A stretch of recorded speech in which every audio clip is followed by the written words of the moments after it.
AP politics మొత్తం ఆ ఒక్క తేదీ చుట్టే తిరుగుతున్నాయి. ఆ ఒక్క తేదీ కోసము వెయిట్ చేస్తున్నాయి. ఆ రోజును ఎంతో ప్రతిష్టాత్మకంగా తీసుకున్నాయి. ఆ రోజే మార్చి 27. మార్చి 27వ తేదీని వైసీపీ, టీడీపీ, జనసేన పార్టీలు ప్రచారానికి ముహూర్తం ఖరారు చేసుకున్నాయి. మేమంతా సిద్ధం పేరుతో సీఎం జగన్ బస్సు యాత్రకు శ్రీకారం చుట్టనున్నారు. ఇడుపులపై నుంచి ఆయన జనంలో ఉండేలా ప్లాన్ చేసుకున్నారు. ఇక టీడీపీ అధినేత చంద్రబాబు సైతం అదే రోజు ప్రజాగళం పేరుతో చిత్తూరులో రోడ్ షో ప్రారంభించనున్నారు. ఎన్నికల ప్రచారానికి ఇక్కడి నుంచి శ్రీకారం చుట్టనున్నారు టీడీపీ అధినేత. మార్చి 27 నుంచే వారాహి కూడా రోడ్డు ఎక్కనుంది. జనసేన అధినేత పవన్ కళ్యాణ్ ఉత్తరాంధ్ర నుంచి వారాహి యాత్ర చేపట్టనున్నారు. అక్కడి నుంచి తన ఎన్నికల సమర శంఖారావాన్ని పూరించనున్నారు జనసేనాని. రైట్, ఇక ఇదే అంశానికి సంబంధించి మరింత సమాచారం మా ప్రతినిధి అమరావతి నుంచి శివ లైవ్ లో అందించడానికి సిద్ధంగా ఉన్నారు. శివ, చెప్పండి, మార్చి 27 అనేది చాలా ప్రతిష్టాత్మకంగా తీసుకున్నాయి మూడు పార్టీలు. ఆ రోజు నుంచే ముహూర్తం ఖరారు చేసుకున్నాయి ఎన్నికల ప్రచారానికి. సో దీనికి సంబంధించి డీటెయిల్స్ ఏంటి? ఆంధ్రప్రదేశ్లో మూడు కీలకమైన పార్టీలు తెలుగుదేశం, జనసేన, వైఎస్ఆర్సీపీ మూడు పార్టీలకు సంబంధించి కూడా ఎన్నికల సమర శంఖాన్ని పూరించేందుకు ఈ నెల 27న సమర శంఖం పూరించబోతున్నాయి. 2/27 అంటే 2+7 9. అందరికి కూడా లక్కీ నెంబరు 9గా ఆ పార్టీ నేతలు భావిస్తూ ఉన్నారు. దీనిలో భాగంగానే 27వ తేదీన రాష్ట్ర వ్యాప్తంగా మూడు ప్రాంతాల్లో మూడు పార్టీ అధినేతలు వివిధ కార్యక్రమాలకి ఎన్నికల సమర శంఖాన్ని పూరించబోతున్నారు. ఇక ప్రధానంగా చూసుకుంటే వైఎస్ఆర్సీపీ ఆంధ్రప్రదేశ్లో ముఖ్యమంత్రి పీఠాన్ని మరోసారి అవరోధించేందుకు కూడా మేమంతా సిద్ధం పేరుతో బస్సు యాత్రకి శ్రీకారం చుట్టారు.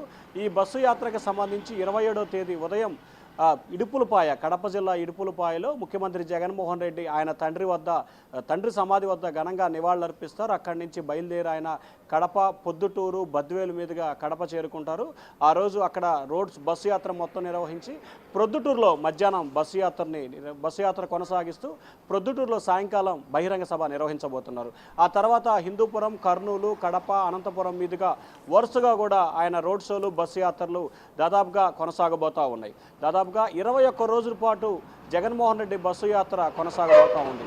ఈ నెల 27వ తేదీ నుంచి 21 రోజుల పాటు ఈ బస్సు యాత్ర కొనసాగబోతూ ఉంది.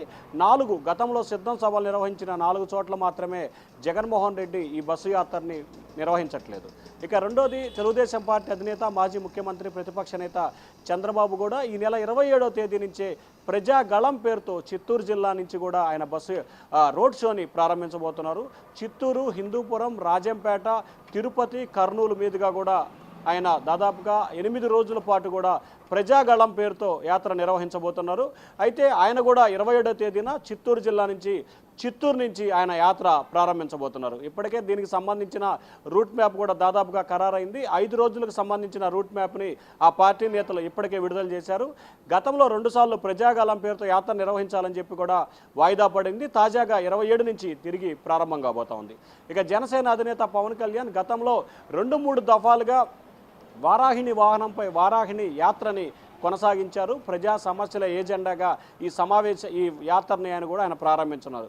ఈ నెల 27వ తేదీన ఉత్తరాంధ్ర నుంచి, ఇంకా ఎక్కడి నుంచి అనేది అధికారికంగా ఖరారు కాలేదు, కానీ 27వ తేదీ నుంచి ఉత్తరాంధ్ర నుంచి కూడా వారాహిని యాత్రకి పవన్ కళ్యాణ్ శ్రీకారం చుట్టబోతున్నట్టు తెలుస్తూ ఉంది. దాదాపుగా ఆయన కూడా ఉత్తరాంధ్రకు సంబంధించి విశాఖపట్నం పరిసర ప్రాంతాల నుంచి ఆయన యాత్రని ప్రారంభించే అవకాశాలు కనిపిస్తున్నాయి. అది కూడా విశాఖపట్నం సిటీ నుంచి ఏదో ఒక నియోజకవర్గంలో ఆయన యాత్ర ప్రారంభించే అవకాశాలు అయితే కనిపిస్తూ ఉన్నాయి. గతంలో విశాఖపట్నంలో వారాహిని యాత్ర నిర్వహించారు.